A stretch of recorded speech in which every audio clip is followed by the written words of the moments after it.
Hey everyone, Tanner here, and I'm back with another commentary vlog. I've been simultaneously working on a lot of projects, and I even took some time off for the holidays, so I don't quite have the material ready for a project at this time. In the meantime, I'll show you a few updates on some things that you may be curious about, as well as the progress on some of the projects that I've been working on. The first thing that I want to show you is that my DIY game has officially been upgraded.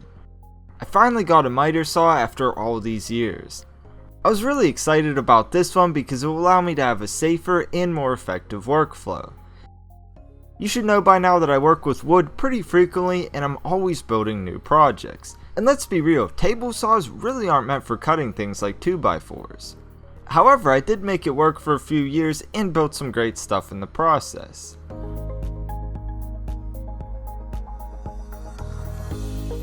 If you remember, I built the first Terrarium Shelf for my new home about 2 months back. I've been dragging my feet to build the second one, and I'm glad that I did.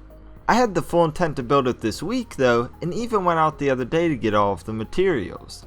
Luckily I didn't start it then because my parents got me this miter saw for Christmas. Not wasting any time, I began working on it the next day. I need to get this done as soon as possible because I want to get the Paludarium Shrimp into their new setup. By now their tank is ready to go, but I haven't stocked it yet because it will be moved onto the new Terrarium Shelf. I don't really like where it's at now because it's hard to view and enjoy. Hopefully I'll have the shelf done this weekend and we can move the shrimp in next week. I'm pretty excited about that and to share it with you guys, so stay tuned. If you remember, there's also another aquarium to this one's right that also needs set up. I already had all of the driftwood I could possibly need, which is Mupani wood, but I also needed some stones. I knew exactly which stones I wanted, but it was just a matter of getting out to the fish store to buy them. What I decided on are these pagoda stones, 24 pounds at that. I got some really nice stones here with great texture and can't wait to get this aquarium going.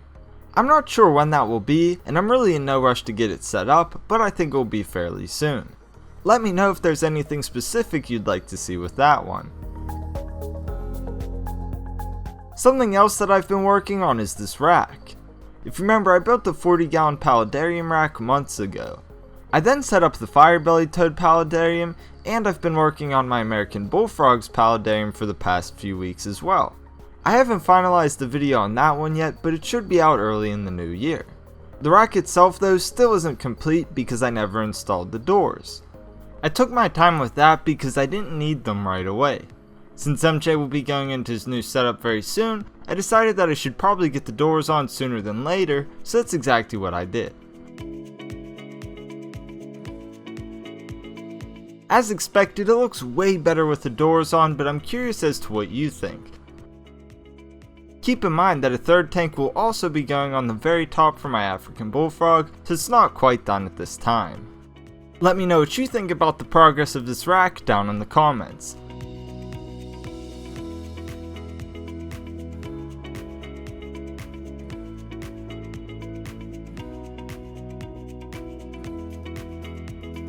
I also want to update you on the new Isopods that I got a few weeks ago. In case you forgot, that was the Cubaris SP Borneo and the Cubaris Rubber Ducky. I check on my Isopods about twice a week, and I noticed that as early as week 2, the Cubaris SP Borneo were already breeding. I suppose that makes sense since I started out with a larger colony, but the Rubber Duckies were taking a little bit longer.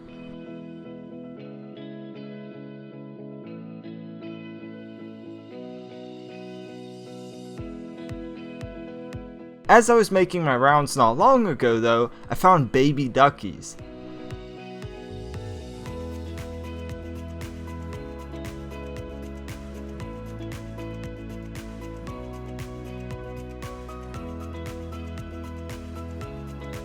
I'm super excited about this and can't wait for them to grow up into adults.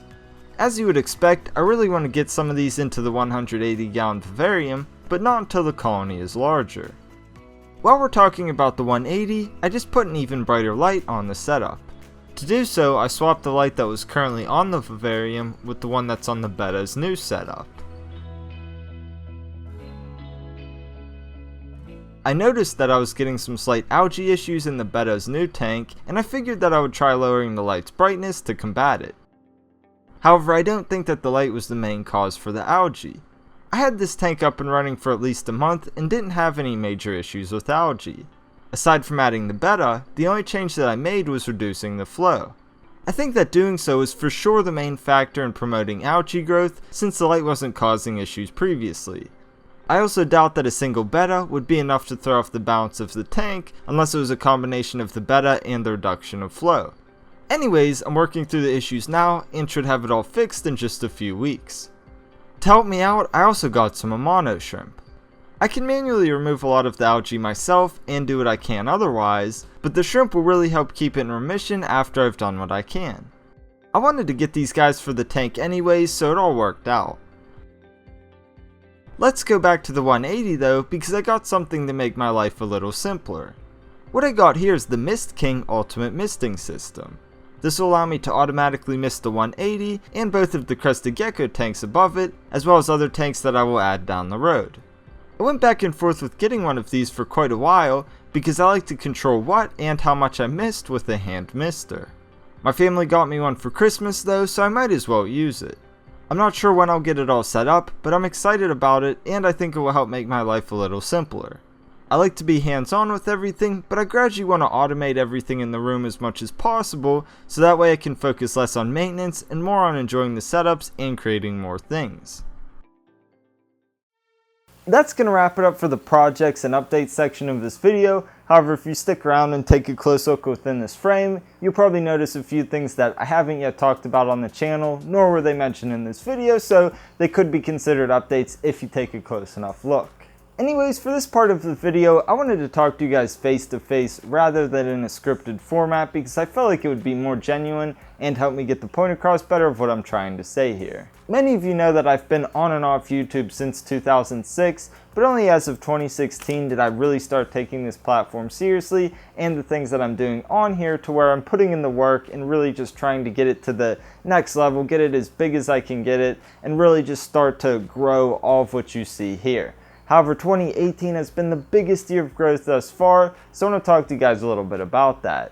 Early on in 2018, we got to 100,000 subscribers. Now that's a crazy milestone in and of itself, and honestly, I never thought I'd make it to 10,000, let alone 100,000, let alone 200,000 subscribers, which is what we're coming up here on right now. Sure, we got to 100,000 subscribers, but that was over a few years' time. That was from 2016 up until 2018, or early 2018 that is, so that was roughly 1.5 to 2 years' time. In 2018, however, we saw more growth than that in a single year. This year alone, we obtained 103,497 subscribers. That's crazy. That was more growth in a single year than over those first few years. And now it's to be expected since we're gaining momentum now. And even nowadays, we're gaining subscribers and views and everything more than we had initially, but it's still just crazy to think about. How does that translate to views though? Well, that's 10,514,943 views. It's pretty crazy to think about considering that my channel is still fairly small. Now I know that there's channels out there who will get that in a few days time or something crazy like that, but honestly it's just, I don't know, it's kind of humbling to think of that many views in just a year's amount of time. But check out these stats. That is 54,367,610 minutes watched, or 906,126 hours, or 37,755 days, or 103 years. So in 2018 alone, you guys have collectively watched my videos for 103 years. That is crazy. That's so humbling to think about, that I'm probably not even going to see 103 years myself, that people have, in 2018 alone, have watched my videos for that amount of time collectively. It's a bizarre thing to think about, to say the least. Sure, all of the subscribers and views and everything like that is really cool, but at the end of the day, it's nothing compared to all of you guys commenting down in the videos and commenting on Instagram and messaging me and emailing me, all those things saying that my content has been so helpful to you, not only for your terrariums, your vivariums, but also in life. A lot of you guys said that it helps you relax, it helps you to just be at ease, be at peace, that for whatever reason my voice is soothing to you guys. I don't know what it is about my content, but I put my heart into it, and I put my soul into it, and I put my all into it, and I try to make the best, most informative videos that I possibly can, because I want you guys to be able to learn and do these things from yourself. I'm not trying to just slap content out there to get it out there, to make money, anything like that. And not that it was ever about that. In fact, when I got to 40,000 subscribers, I still didn't monetize my channel. I felt guilty about monetizing my channel because even though it started out to be something for me, it quickly turned into, man, this is having a pretty big influence on other people. Even when I had a small amount of subscribers, that, I don't know, it felt weird to make money off of what I'm doing. Now, I don't feel guilty about it anymore because obviously I put my all into this stuff. And not that I do it for the money, but the compensation definitely helps. But as I said, at the end of the day, the positive impact that I'm having on so many of you guys, and you know, I don't know how many of you guys realize how much that really means to me whenever you comment down below and you say something nice to me or whatever. Not that I need to even say anything in response, but understand how much that does mean to me, because I really do put my all into this content, and I try to give you guys those positive vibes, and just, you know, I want to be a good thing in this world. There's so much bad going on, but to be something positive, it's humbling. That's all I can really say. That it's just so humbling. And you know, all of that just goes back to what I was saying a little bit ago, that 2018 has just been the craziest year for growth. So here's the 2019. Now 2019 is going to be the craziest year for this channel. Mark my words, we're going to see growth topping all of what I just talked about. I know it. You're going to see projects crazier than anything you see here, anything that you've seen on the channel thus far. A lot of stuff that you guys have been requesting for years that I still haven't done.